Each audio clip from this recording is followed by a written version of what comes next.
रोहिणी आचार्य जो हारी वो हिना साहब के चक्कर में हार गई। रोहिणी आचार्य की हार की वजह हिना साहब है। अब हफ्ते दिन हो गया है, उससे ज्यादा का वक्त जब रिजल्ट अनाउंस हुआ है।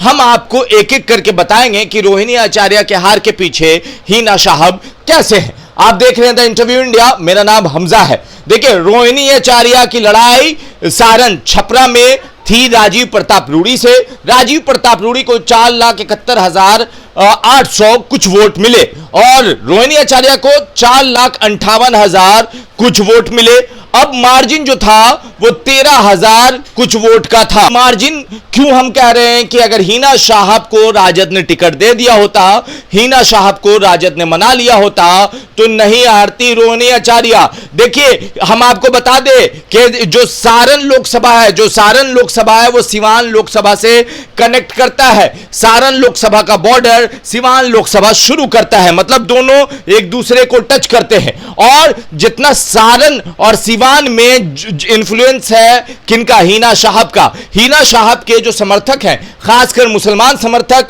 वहां पे वो सबसे बड़ा नेता अपने आप को शहाबुद्दीन साहब और उनकी पत्नी को मानते हैं, ना कि तेजस्वी यादव को। लालू यादव के लिए भले ही लोगों के मन में इज्जत है, मगर तेजस्वी यादव को वो वोट नहीं करना चाहते और ये आंकड़ा सिवान के रिजल्ट से दिख गया। अब आते हैं मुद्दे पे। शाक नौशाद जो निर्दलीय खड़े हुए और वो मुसलमान हैं और उनको वोट मिला 16,000 और 16,000 वोट किसका था? मुसलमानों का था। और वो कौन मुसलमान थे? जो हिना साहब से बेइंतहा मोहब्बत करते थे। हिना साहब से बेइंतहा मोहब्बत करने वाले मुसलमानों ने, उनके पास कोई ऑप्शन ना था, ना वो हिना साहब को, ना वो वहां पर रूड़ी जी को दे सकते थे, ना फिर वहां पे रोहिणी आचार्य को। वहां उन्होंने दे दिया नौशाद को। और ये नौशाद को सिर्फ इसलिए दिया गया कि वो मुसलमान थे और हिना साहब के समर्थक नाराज थे तेजस्वी यादव से। इसीलिए जो 16,000 कुछ वोट है वो चला गया राजीव प्रताप रूड़ी के पास भी नहीं, ना गया आपको रोहिणी आचार्य के पास, वो गया नौशाद के पास। देखिए, एक इंडिपेंडेंट समर्थक, जब हमने वहां के लोकल लोगों से बात की तो ना उनका कोई उतना कद है, ना उन्होंने प्रचार प्रसार उस हिसाब का किया था, वो सिर्फ खड़े हो गए थे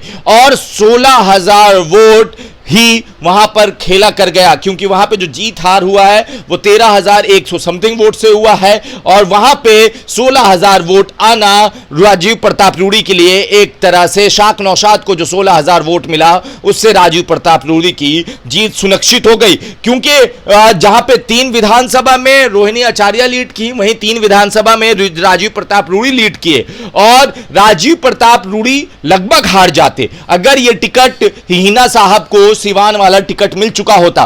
तो इस वजह से सारा खेल हो गया, क्योंकि राजीव प्रताप रूड़ी को जो वोट नुकसान पहुंचा सकता था, मुसलमानों का वोट, अगर वो चला जाता यहां पर रोहिणी आचार्य के साथ, रोहिणी आचार्य के साथ नहीं गया वो 16,000 वोट और वो चला गया नौशाद के पास, जो 16,000 वोट माइनस हुआ और उसी 16,000 में से 13,000 वोटों से हार गई रोहिणी आचार्य। क्या विधानसभा से पहले तेजस्वी सारे गले शिकवे मिटाकर सबसे पैचअप कर लेंगे?